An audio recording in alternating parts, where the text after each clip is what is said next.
Salut les amis, c'est Ludo, j'espère que vous allez bien. On se retrouve aujourd'hui pour une nouvelle vidéo. Il va s'agir d'un nouveau C'est l'été.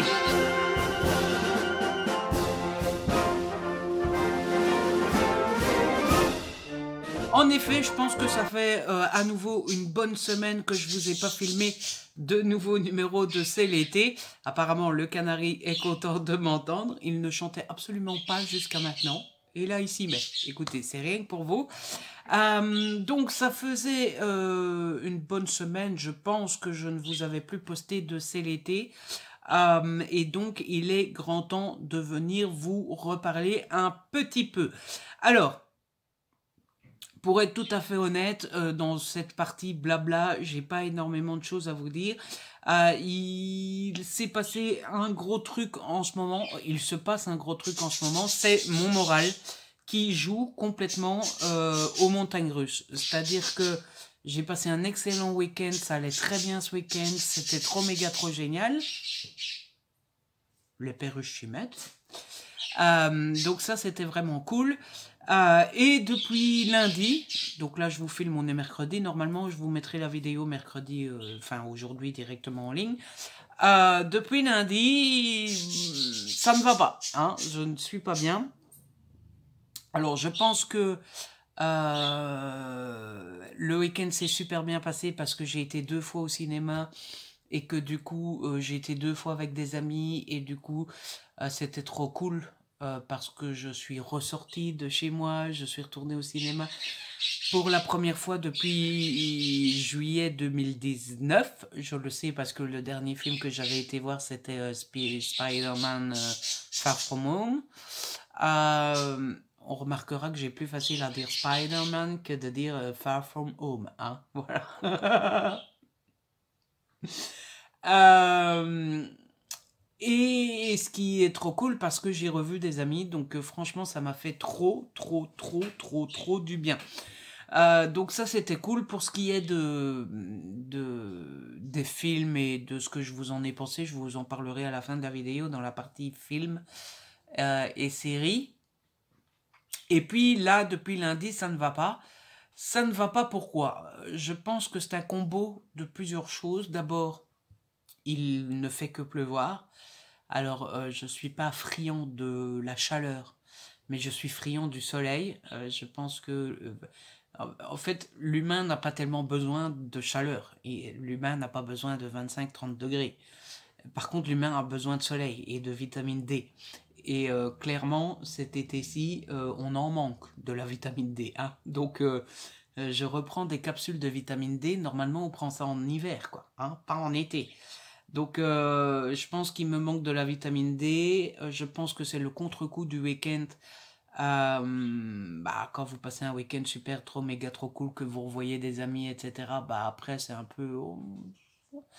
Je pense que c'est dû au fait aussi que mon père a refait l'après-midi pour la première fois depuis 1 mois. Ce qui pose un double problème. C'est pas vraiment un problème, mais premièrement, c'est la première fois que je suis tout seul, que je me retrouve tout seul la journée depuis 1 mois et que, bah, forcément, c'est pas cool. Et deuxièmement, c'est que je m'étais habitué à la présence de papa et vous savez qu'on a une relation fusionnelle, lui et moi et tout, et donc il faut le temps de se remettre dans le bain. Et la troisième, je sais plus à combien je suis. Et la dernière chose, c'est que j'ai les doutes qui reviennent niveau écriture. Et je pense qu'en fait, ça fait partie du... J'ai toujours peur d'avoir l'air prétentieux quand je parle comme ça, mais je pense que ça fait partie de la vie de quelqu'un qui fait une activité artistique, de quelqu'un qui crée quelque chose de son imagination ou de ses mains. Je suppose que quelqu'un qui dessine, quelqu'un qui crée des objets, qui a une boutique de couture par exemple, etc. Je pense que c'est le propre de tous ceux qui font une activité rémunérée ou non, où la créativité vient de soi-même. C'est que bah il y a des jours où ça roule et ça boum, et puis il y a d'autres jours où on se dit oh, on est nul, ce que je fais ça vaut pas la peine. Et hier par exemple j'étais totalement là-dedans quoi. hein, j'étais en mode, mais qu'est-ce que je suis nul et ça n'avance pas et j'y arriverai jamais. Et donc voilà. Mais j'essaie de me rassurer, de me rassénérer en me disant que ça fait partie d'abord de la vie en général, hein, on a tous des jours moins bien, et que ça fait partie de la vie de tout- toute personne qui écrit, c'est-à-dire qu'à certains moments on a confiance en nous, tout va bien, et puis il y a d'autres moments où on se trouve pas spécialement bon et où on doute et tout ça. Donc voilà, le moral en... Mais le week-end était trop cool. Hier, je me suis rassénéré un petit peu en prenant soin de moi, en lisant tranquillement, en me mettant devant la TV. J'ai programmé une petite sortie à Bruxelles demain. Ça me fera du bien de sortir, de voir du monde. Vendredi, je vais au coiffeur aussi parce que j'en ai marre de cette tête, hein. On recommence à m'appeler madame dans les magasins. Donc voilà. Ça, c'était la grande nouvelle enfin, les grandes nouvelles de ces derniers jours. Sinon, rien de révolutionnaire. J'ai rien acheté de spécial. Enfin, je veux dire, il s'est pas passé un truc du genre, j'ai une nouvelle télé, par exemple. Non. Je, pas de grand achat, pas de grand. D'ailleurs, pour la partie Bouco, j'aurais rien à vous montrer cette fois-ci parce que j'ai rien reçu, j'ai rien acheté. C'est plutôt calme, non seulement dans les réceptions SP, mais tant mieux, comme ça ma palle SP diminue. Et c'est plutôt calme dans les achats, tout simplement parce qu'il n'y a pas spécialement grand-chose qui m'intéresse qui est sorti. Et puis au mois d'août, j'essaie d'être relativement genre calme, parce que comme ça, je garde mes sous pour le mois de septembre. Parce qu'au mois de septembre, il y a beaucoup de sorties qui me plaisent, à tel point que je ne saurais pas tout acheter. Mais voilà, j'essaye de limiter la casse en ce mois d'août pour pouvoir me permettre de craquer un petit peu plus au mois de septembre. Et puis, bah, mine de rien, il y a quand même eu des grosses factures au mois de juillet. Il y a eu mes nouvelles lunettes, tout ça. Donc, il faut se calmer un petit peu et essayer d'équilibrer un petit peu le budget. Même si j'ai fait les comptes, je ne sais plus quand. Il me semble que c'est la semaine passée. En fait, toutes les 2 semaines, je vérifie nos comptes et tous les mois, je range les factures, je vérifie qu'on a bien tout payé, que on a bien touché tout ce qu'on devait toucher, etc., etc. Comme ça, il y a un petit suivi. Je regarde pas au jour le jour parce que sinon, ça me stresse beaucoup de trop. Parce que moi, je suis quelqu'un qui, dès qu'il voit les sous partir, pourtant, je suis dépensier, mais je pense que, en fait, quand j'étais aux études, on a connu une période où on n'était pas à la limite d'être foutu dehors de la maison, hein, mais on était un petit peu dans le rouge quand j'étais aux études.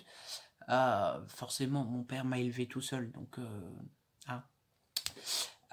Et je pense que ça m'a marqué. Et du coup, maintenant, dès que je vois qu'on dépense un petit peu, oh là là, on a dépensé, oh là là là là. Vous voyez le genre, quoi. Donc je vérifie parce qu'il faut bien vérifier de temps en temps.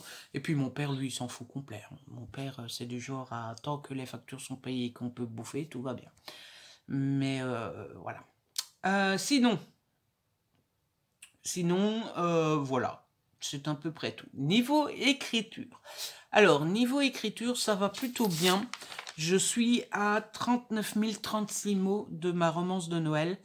On est le 11, donc je suis censé être à 42 000. Donc j'ai un petit 2000 de retard, en sachant qu'il y a les 1000 d'aujourd'hui. J'ai pas encore écrit aujourd'hui, donc forcément, on peut dire que j'ai plutôt que 1000 mots de retard, parce que les 1000 mots d'aujourd'hui, ça compte pas. J'ai pas encore écrit. Ah ben, non, mais dites donc, laissez-moi le temps. Donc ça marche plutôt bien. Je suis carrément sûr et certain maintenant qu'il va me manquer des mots quand j'aurai fini, parce que genre là je suis à la fin, quoi. Genre là il me reste à terminer le chapitre que je suis en train d'écrire. À mon avis il y aura une scène de sexe et puis la fin, l'épilogue. Donc il me reste 3 chapitres. Bon, le chapitre que je suis en train d'écrire va sûrement encore durer un petit peu. Moi, mais bon, à mon avis, genre le chapitre qui me reste à écrire, il doit rester 3000 mots. Ça va me mener à 42 000. Et à mon avis, en 4000 mots, les 2 derniers chapitres sont finis, pliés. Ça ferait 46 000. Il m'en faut au minimum 55 000. Donc, je pense qu'il va me manquer un bon 10 000 mots. Mais on verra. Écoutez, quand j'aurai fini, je retravaillerai tout le roman.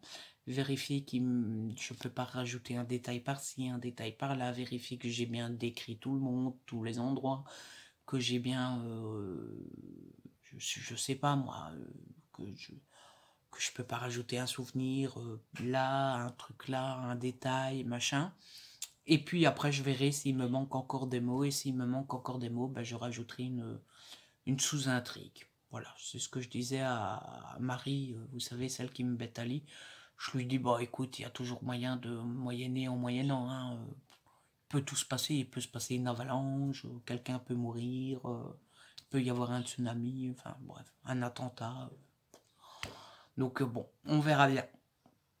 Là où ça va beaucoup moins bien, c'est sur mon premier roman.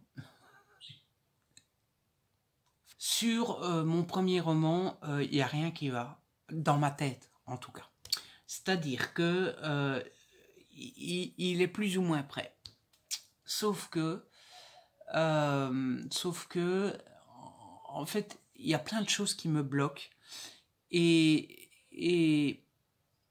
j'ai peur que ça soit juste des excuses parce que j'ai peur de l'envoyer. Sauf que, alors forcément la peur de l'envoyer, elle est présente, je pense que c'est normal. Je pense que c'est normal d'avoir peur d'envoyer son roman et d'avoir peur qu'on nous dise non ou de carrément ne pas avoir de réponse. Et voilà, après tout, c'est mon goal, c'est mon rêve d'être édité chez Hugo. Donc c'est normal que j'ai peur de l'envoyer et c'est normal que j'ai peur qu'Hugo me dise non. Ça, je pense que c'est logique. Mais à côté de ça, il y a plein d'autres choses qui font que je me sens pas serein, en fait. À commencer par le fait que j'ai une amie qui devait relire mon roman, qui est autrice, et elle regarde pas mes vidéos, mais au cas où elle passerait par là, ce qui va suivre n'est pas des critiques. Pas du tout. Sauf que ça fait un moment que je lui ai envoyé, elle l'avait pas encore commencé, mais je savais qu'elle a été fort occupée, qu'elle avait plein de trucs sur le feu, etc. etc. Et puis là, elle avait fini ce qu'elle avait à faire et j'ai vu qu'elle a commencé un nouveau roman. Et là, je me suis dit, bon, si elle commence un nouveau roman, c'est qu'elle n'a pas l'intention de lire le mien. Ou qu'elle n'a pas envie, ou qu'elle va le faire en parallèle, etc. etc. Et surtout, moi, je ressens le besoin, ça y est, il faut que je l'envoie parce que ça commence à me, je me sens pas bien, quoi. Il faut que je l'envoie, il faut que ça soit fait, il faut que ça soit plié et je n'en peux plus, en fait. Il faut que je passe à l'étape d'après. Et donc, je me suis dit, bon, elle a des projets, elle commence un nouveau roman et moi, je commence à être pressé.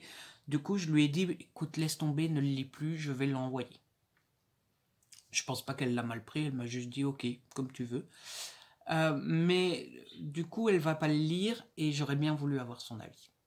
Mais d'un autre côté, je me dis, oui, mais est-ce que c'est pas de nouveau une façon pour moi de retarder les choses parce que il y a déjà 2 personnes qui m'ont lu.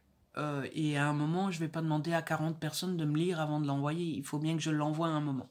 Ça, c'est la première chose qui me tracasse. Encore une fois, c'est pas une critique envers mon amie. Elle a son travail étant d'être autrice. Pélo. Son travail étant d'être autrice, elle a autre chose à faire, je comprends tout à fait. C'est pas du tout une critique. La deuxième chose qui me tracasse, c'est les fautes. J'ai très peur qu'il reste des fautes et que ça soit pénalisant en fait. Que Hugo se dise non mais attends, t'as vu ce qu'il nous envoie ou quoi? Il reste plein de fautes, il se fout de notre gueule.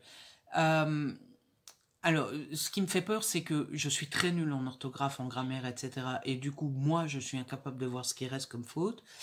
Et pourtant, je me dis, oui, mais j'ai été relu déjà 3 fois pour l'orthographe. Et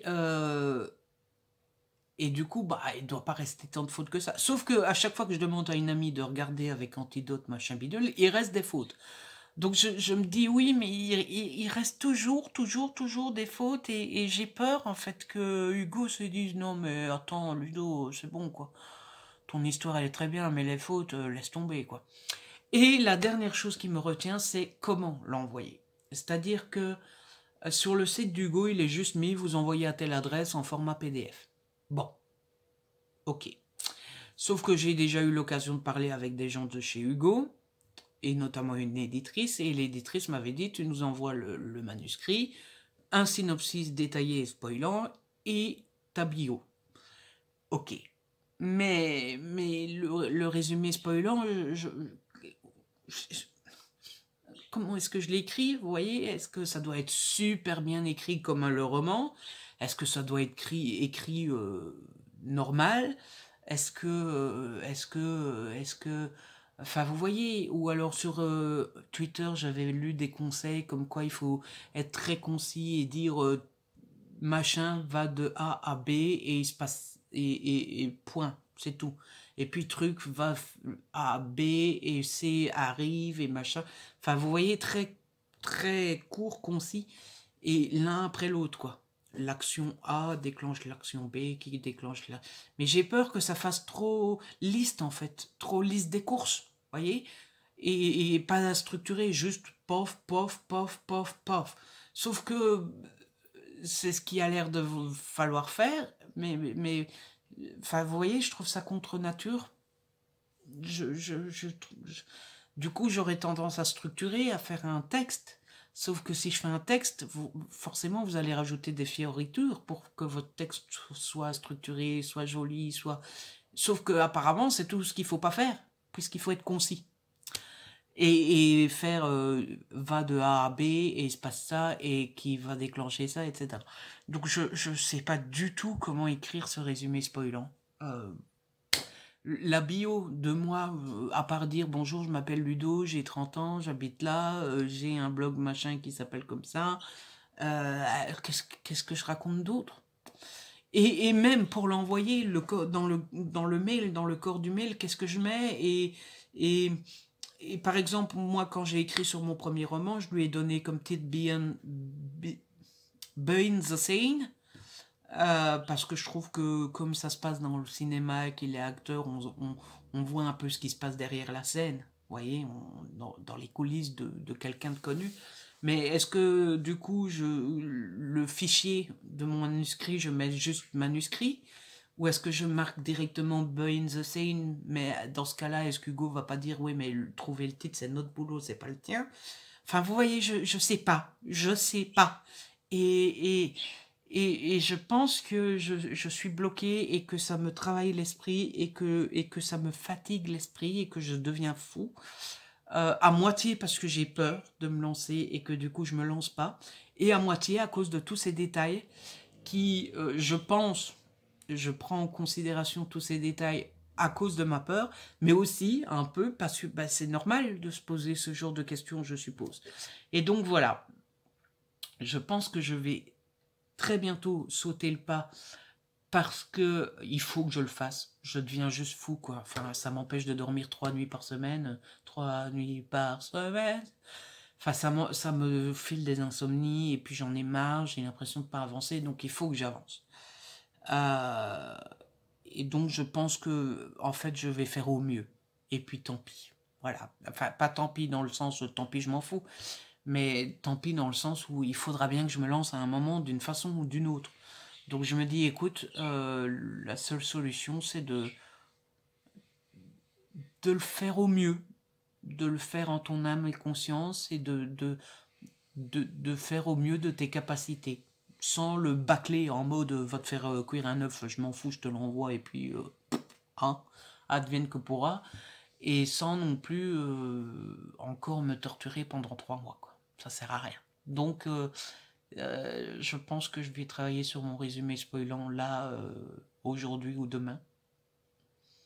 Et je pense que je vais l'envoyer d'ici fin de semaine, début de semaine prochaine, parce qu'il faut. Et puis à un moment, je me dis, il faut arrêter de reculer. Et puis à un moment, je me dis, tu sais rien faire de plus. Quoi. J'ai fait 5 versions du truc, je me suis fait relire 2 fois pour l'histoire, 3 fois pour l'orthographe. À un moment, voyez, je sens que je suis arrivé au moment où j'ai fait le maximum de ce que je pouvais faire tout seul. Euh, et pour la suite, j'ai besoin de l'avis et du regard d'un éditeur. Donc voilà. Ou alors je me lance en auto-édition. Mais si je me lance en auto-édition, je payerai un professionnel de la correction pour être sûr qu'il n'y a plus de coquilles, de fautes, machin. Là, quand vous le soumettez en maison d'édition, ça sert à rien, puisque la maison d'édition va payer elle-même un correcteur professionnel pour votre texte. Donc voilà pour l'écriture et pour ce qui me prend la tête. Mais je vais y arriver. Je me suis promis que je le ferais. Je me suis promis d'aller jusqu'au bout, donc j'irai jusqu'au bout. C'est juste que c'est très fatigant mentalement. Mais je suppose que tout auteur débutant a eu ces questions qui lui ont traversé l'esprit à un moment ou un autre. Bon, ça c'était pour l'écriture. On va passer à la lecture. Ah, j'ai pas mal lu ces derniers jours. Je suis plutôt content. Enfin, pas mal. J'ai lu 3 livres. Ce qui est déjà pas mal, hein. Et une BD, et du coup, je vais vous chroniquer ça tranquillou bilou. Alors, pour ce qui est de niveau lecture, j'ai lu 3 livres ces derniers jours, 3 Hugo, n'en déplaise à ceux qui dénoncent le fait que je ne lise que de la romance. Eh ben, il y aura que de la romance dans cette vidéo. Ça y est, j'ai rattrapé tout mon retard avec Hugo. D'ailleurs, quand la vidéo sera en ligne, je pourrai envoyer toutes mes chroniques à Jessica, la madame qui s'occupe de nous. Elle va encore m'engueuler de dire que c'est la madame, la mademoiselle qui s'occupe de nous. J'avais beaucoup de retard chez Hugo et c'était un des objectifs de mon été, c'était de tout rattraper. Et c'est le cas, ça y est, c'est fait. Alors, c'était de la plutôt bonne lecture. J'ai pas de j'ai pas aimé. Il y a des choses qui ne vont pas, mais c'était plutôt cool. Alors, le premier que j'ai lu, c'est À tous les cœurs que j'ai brisés, de Laura S. White aux éditions Hugo, donc dans la collection New Romance.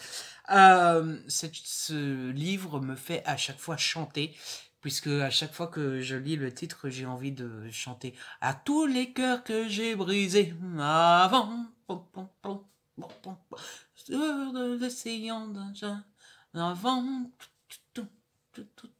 à leur torrent de charme, à leur volcan de larmes, je suis resté adolescent. Coup de cœur pour ce livre. Mon Dieu, je fais peur de passer de la chanson à rigoler à coup de cœur. J'ai une double personnalité en fait. Donc, coup de cœur pour ce roman, j'ai adoré. Voilà, c'était trop méga trop cool. Alors d'abord, on a le style de Laura qui n'a pas changé. Non, tu n'as pas changé, qui est toujours aussi génial, qui est toujours aussi addictif, ça se lit tout seul, moi j'aime trop ce que Laura fait, vraiment, je suis trop content de ne pas encore avoir tout lu d'elle, parce que au moins j'en ai dans ma palle, et je sais que le jour où j'ai besoin d'un petit Laura S. White, je pourrais me lancer dedans, et l'histoire est trop méga trop...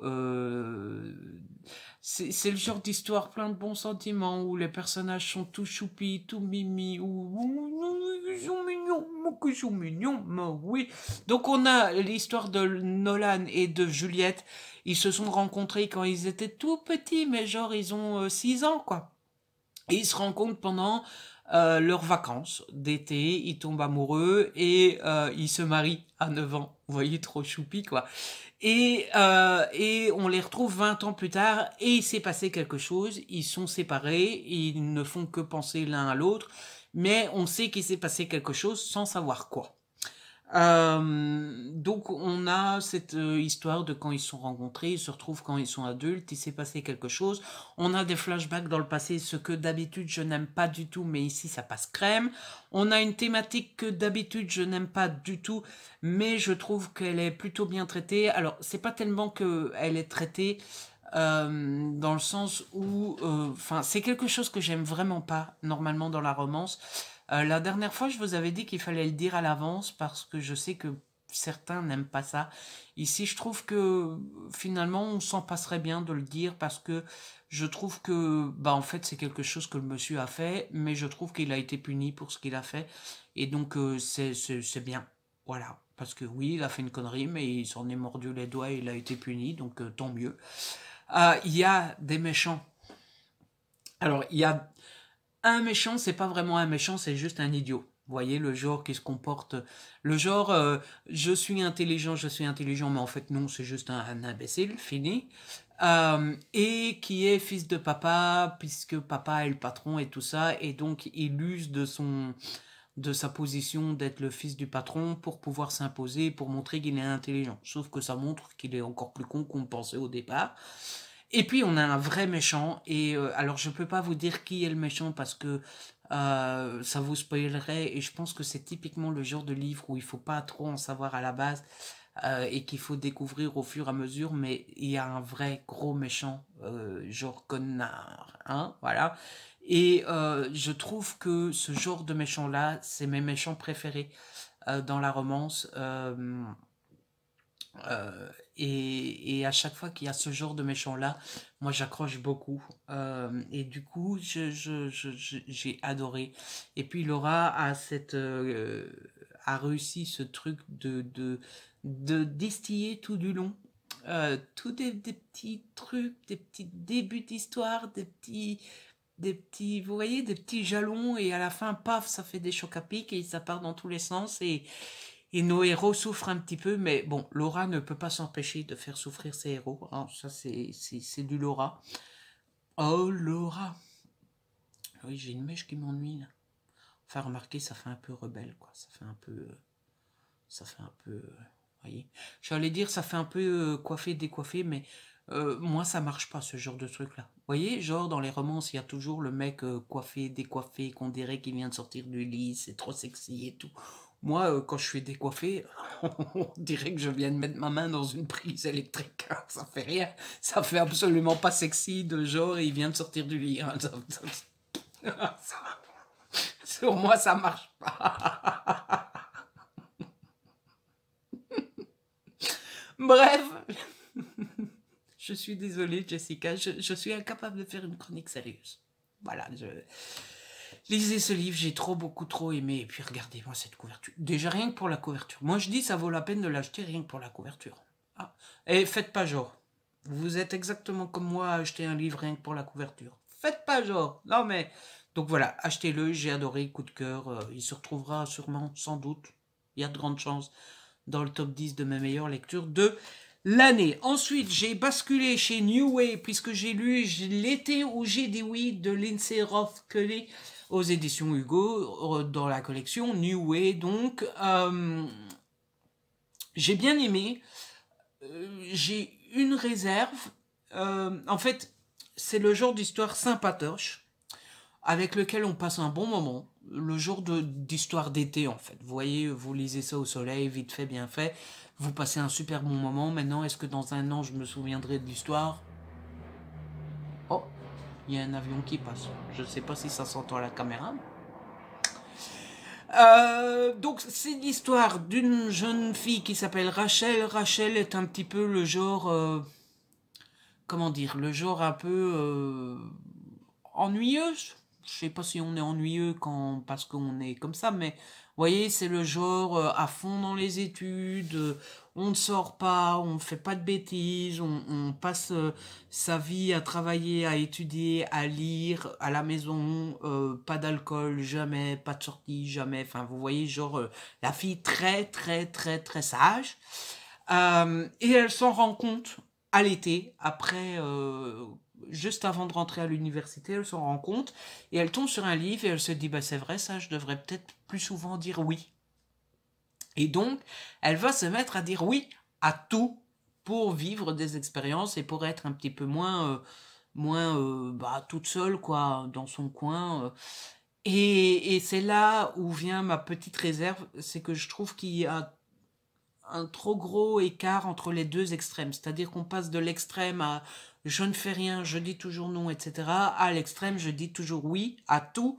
Sauf qu'on peut dire oui à tout pour vivre des expériences, pour s'amuser, etc. Mais pas forcément dire oui quand c'est une mauvaise idée. Vous voyez, un exemple, c'est pas dans le livre, mais vous pouvez dire oui à tout pour vous amuser, c'est pas pour autant qu'il faut dire oui à la drogue, par exemple. C'est pas le cas dans le livre, mais pour vous donner une idée.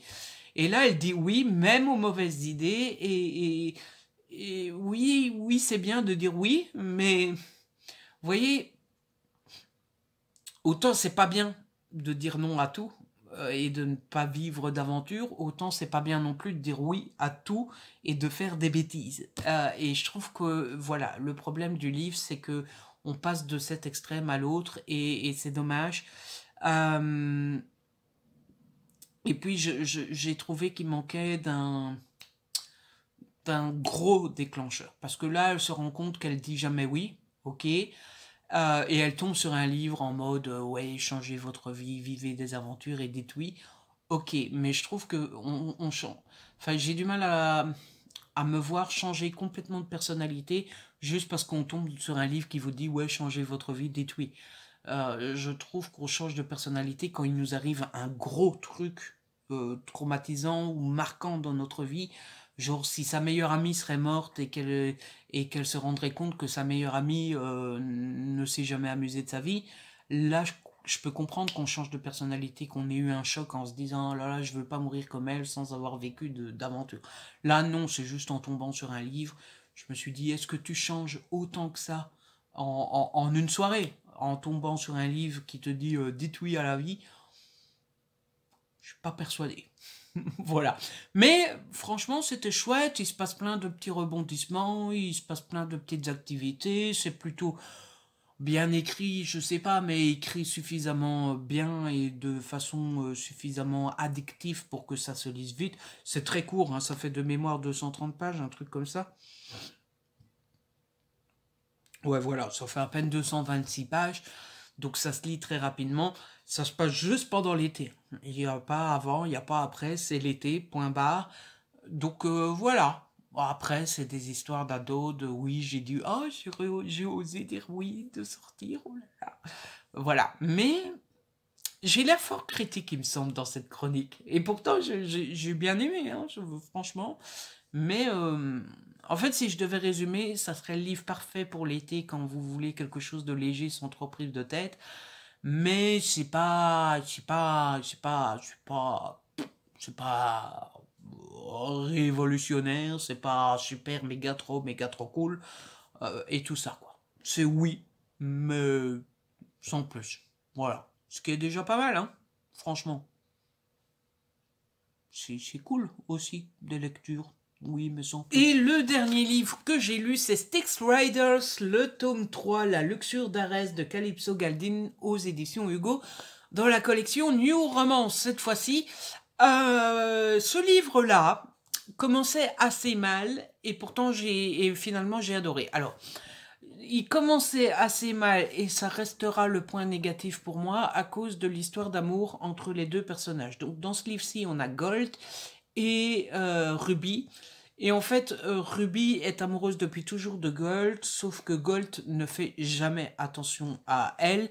Ils se connaissent parce que Ruby est la meilleure amie de la sœur de Gold, de Cassie. Et donc, Ruby en a un petit peu marre que Gold la zappe en fait, hein, la ghost, ne fait pas attention à elle. Et Ruby se fait engager dans une boîte de striptease qui s'appelle La Luxure, sauf qu'elle se fait pas engager comme stripteaseuse pour se déshabiller et tout ça, elle se fait engager un peu comme la chanteuse du club. Donc son rôle c'est d'être super bien habillée, vous savez, un peu mode classe, sexy, et de chanter un peu genre... Enfin, vous voyez, genre donner envie au monsieur de l'écouter chanter tout en s'imaginant... j'allais être vulgaire. Pardon. L'avoir chanté en s'imaginant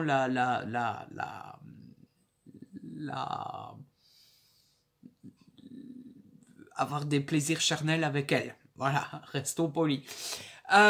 Et donc c'est comme ça que Gold va la rencontrer. Et ce qui m'a un petit peu chafouiné, un petit peu dérangé, c'est que ça va fonctionner, hein, Gold va être à fond sur elle. Et à un moment, Ruby va lui dire, bon bah voilà, maintenant tu as fait attention à moi, tu me plais, machin bidule, est-ce qu'on sort ensemble?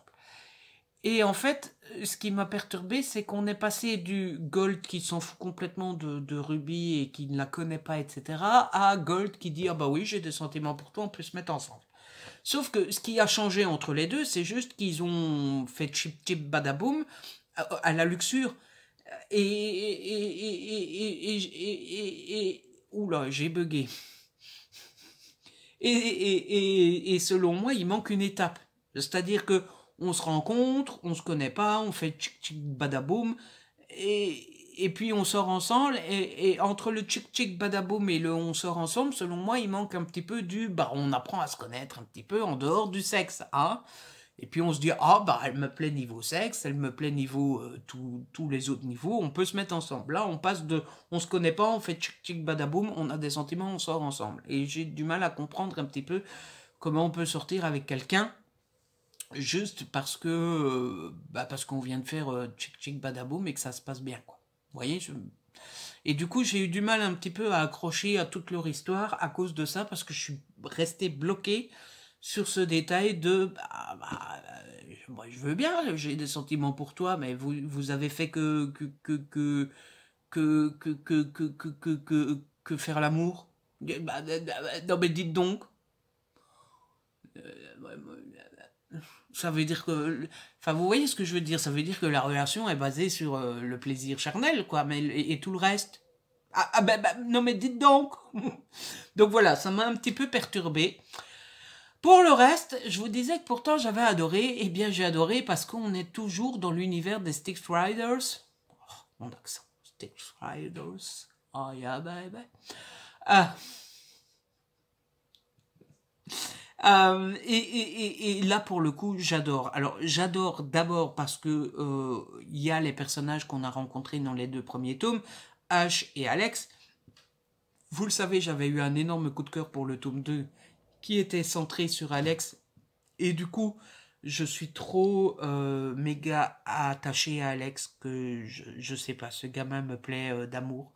Il est trop cool. Mais surtout, il y a tous les autres personnages qui n'ont pas encore eu leur tome. J'espère qu'il y en aura. Et c'est que je commence à m'attacher à leur bidule, moi, à leur personne, à leur personnage, à leur club de Mozart et tout. Je commence à bien les aimer, moi, ces gars-là. Et puis surtout, j'ai super bien accroché parce que il y a un fil rouge tout au long des tomes et tout ça, et ici ça s'accélère. Il y a une grosse scène de badaboum boum boum qui boum dans tous les sens que j'ai adoré suivre. Il y a du danger. Bref, j'ai beaucoup aimé tout ce côté Styx Riders et bande de motards et tout.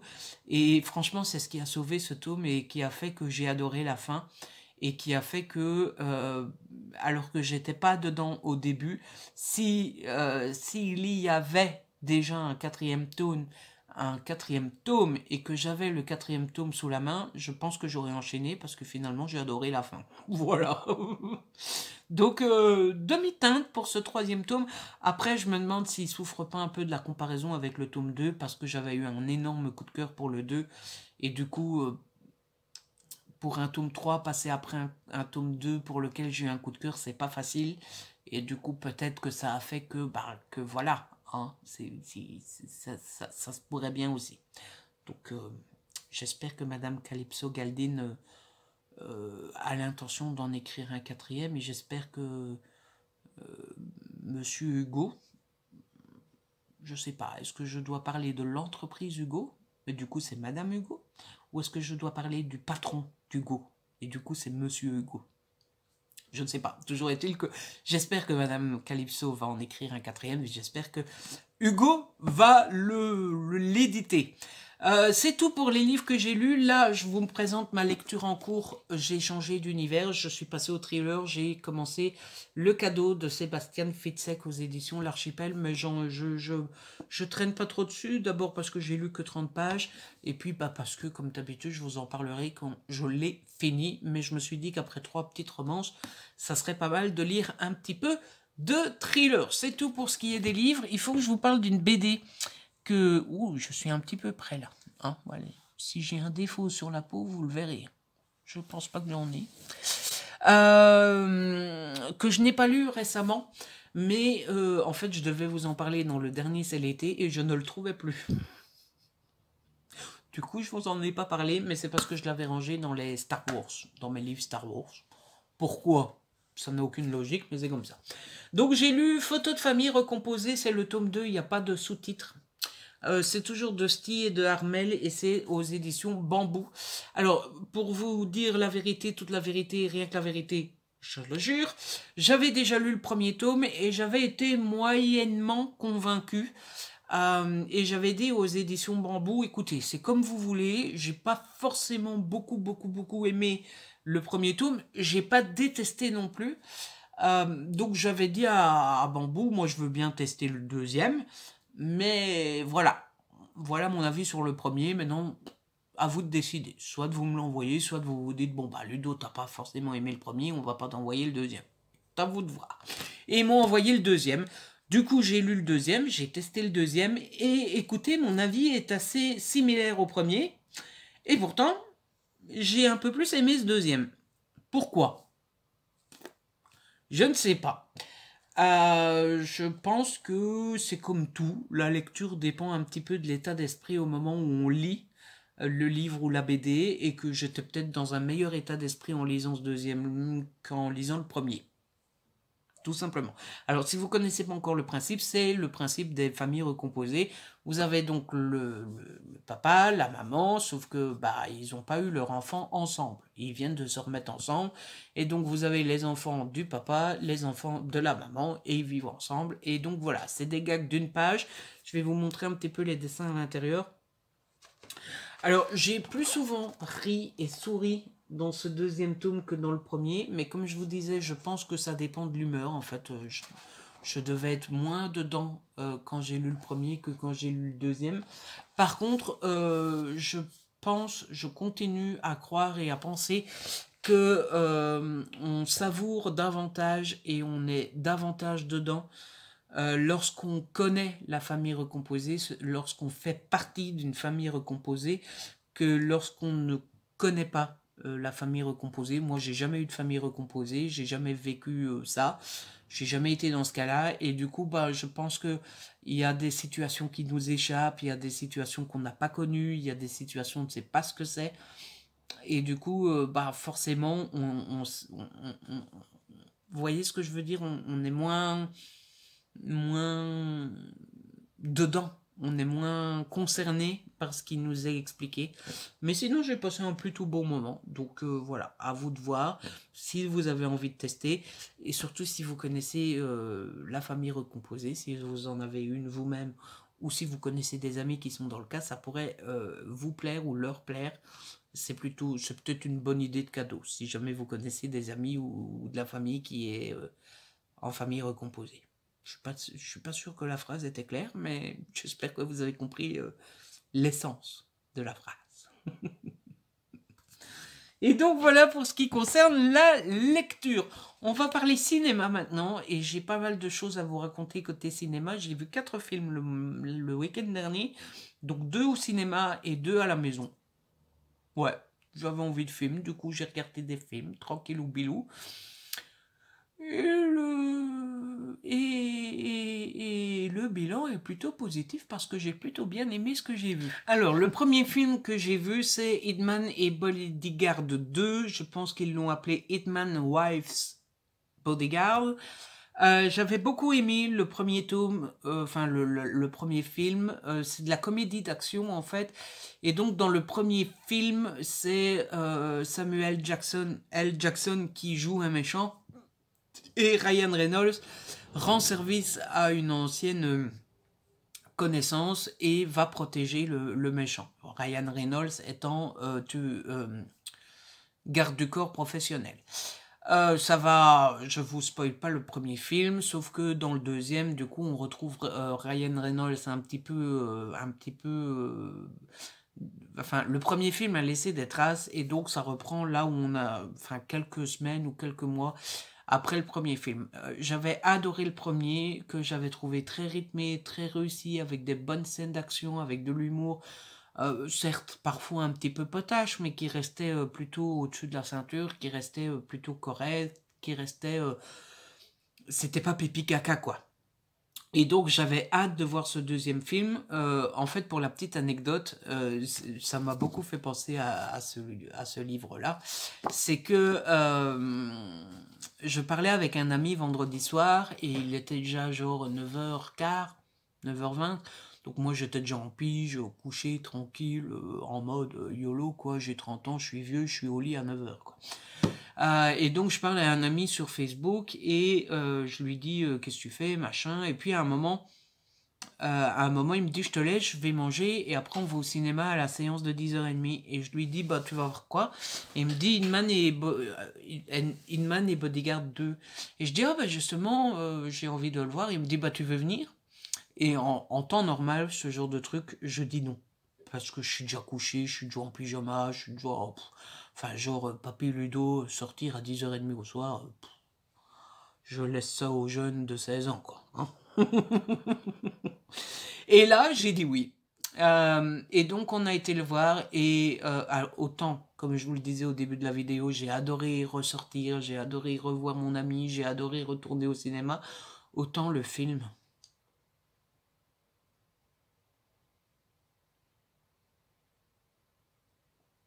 Voilà. Ah, c'était la petite catastrophe. En fait, je pense que le défaut de ce film, c'est le défaut du deuxième, en fait. Le défaut de la suite, c'est-à-dire qu'on veut en faire plus. Et autant en faire plus niveau action, à la limite, dans une comédie d'action, est-ce qu'il peut y avoir trop d'action?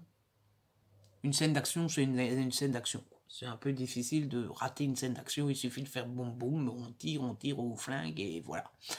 Donc finalement, on en fait plus niveau action m'a pas dérangé. Par contre, humour, on peut pas faire plus niveau humour. L'humour, il faut un bon degré d'humour.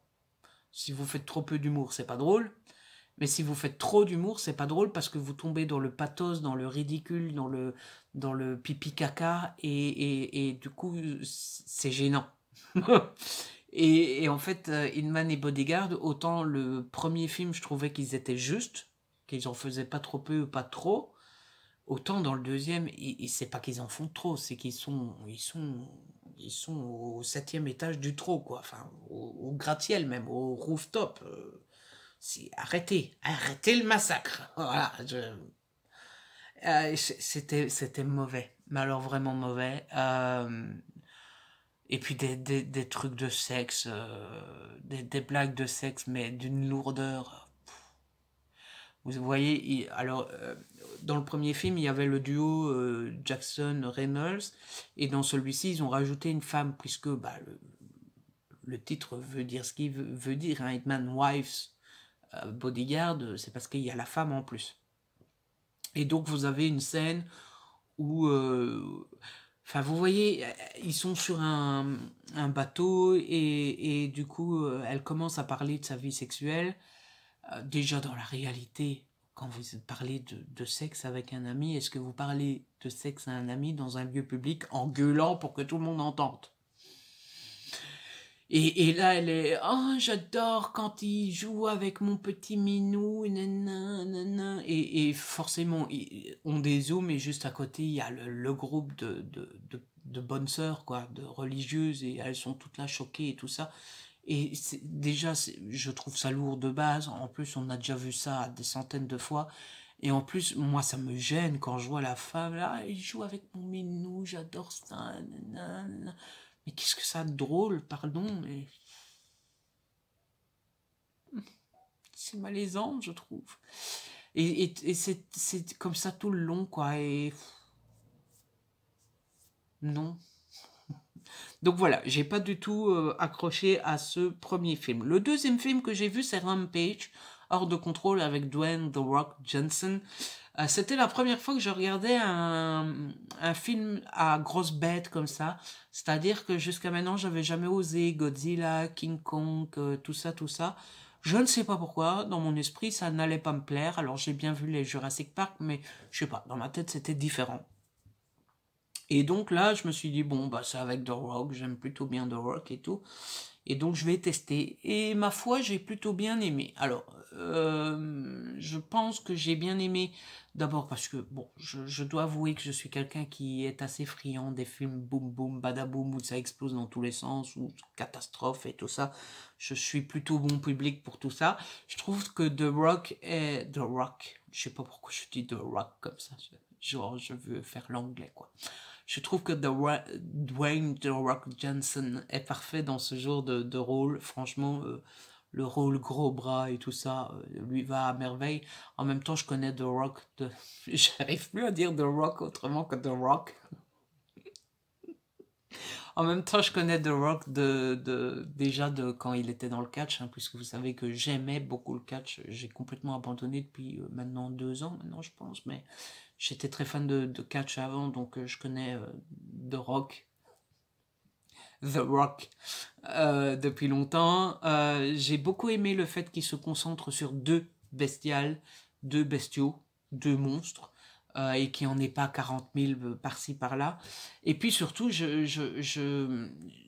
genre de film me fait toujours beaucoup réfléchir parce que bah forcément les monstres ils apparaissent à cause de l'humain, parce que l'humain a fait n'importe quoi. Et je suis persuadé que ça arrivera un jour dans la réalité. Alors, pas forcément ça, mais je suis persuadé que l'humanité va s'éteindre à cause de l'humanité. Je suis sûr et certain que... Enfin, on est tellement con à toujours vouloir créer des trucs dont on n'a pas besoin en allant trop loin, que je suis persuadé qu'un jour, on va créer quelque chose qui va nous péter à la gueule et qui va faire qu'on va mourir. Ah, ça, j'en suis sûr et certain. Enfin, en même temps, on a déjà créé la bombe atomique. Hein. Niveau idiotie qui peut tous nous tuer, on est déjà... Hein. Mais enfin, bon, la bombe atomique, il faut quand même que quelqu'un décide qu'elle se déclenche. Mais un jour, je suis sûr qu'on va créer un truc qui va partir en cacahuète et que... Donc, moi, ça me fait toujours penser à ça quand je regarde ce genre de film-là. Et puis surtout, je peux jamais m'empêcher de me dire, mais qu'est-ce qu'on ferait si ça arrivait dans la réalité ? Parce que dans les films, c'est bien beau, ça finit toujours bien, hein. On sait bien qu'à la fin, le monstre, il va mourir et que les humains vont être là. Ouais. Mais dans la réalité, ça arriverait vraiment. On aurait un King Kong dans la réalité. Qu'est-ce qu'on ferait? Est-ce qu'on s'en sortirait? Hein, je ne sais pas. Tout ce que je sais, c'est que moi, je me mettrais bien gentiment dans un coin en PLS et que j'attendrais bien tranquillement que les choses se calment. Hein, voilà. J'attendrai la mort avec une petite bouteille de whisky, un peu de jazz en musique de fond et j'attendrai mon heure. Ne comptez pas sur moi pour aller attaquer King Kong. Donc voilà, j'ai plutôt bien aimé ce deuxième film. Le troisième film que j'ai vu, c'était au cinéma. J'ai été voir Chaos Walking. C'est avec Tom Holland et... Ah, je connais le nom, attendez. C'est parce que je confonds toujours avec Ridley Scott, mais ça c'est le réalisateur, le monsieur, ça n'a rien à voir.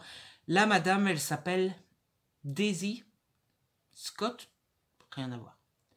Daisy Ridley?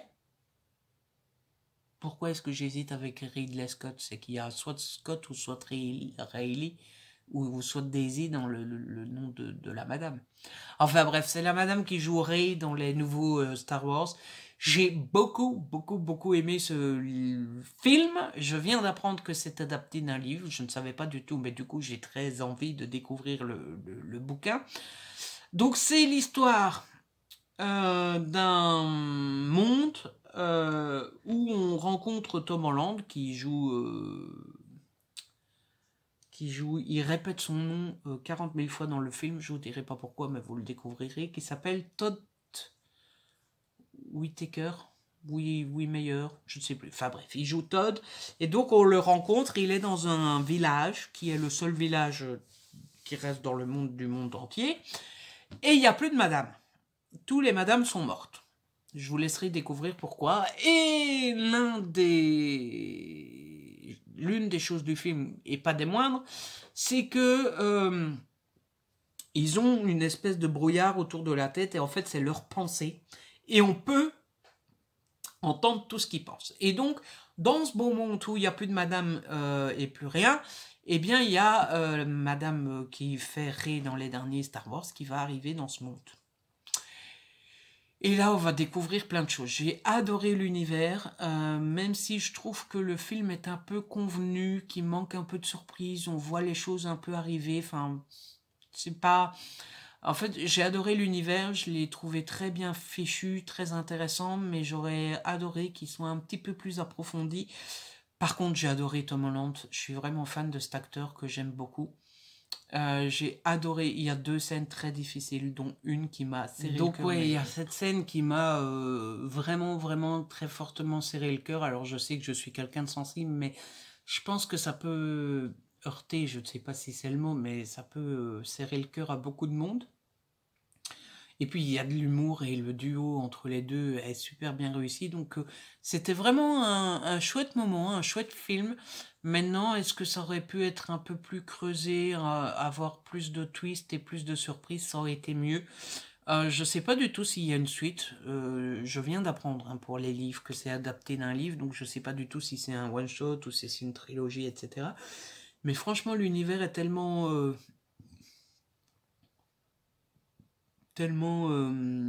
intéressant, tellement étendu, je trouve qu'il y aurait moyen de vraiment proposer la suite.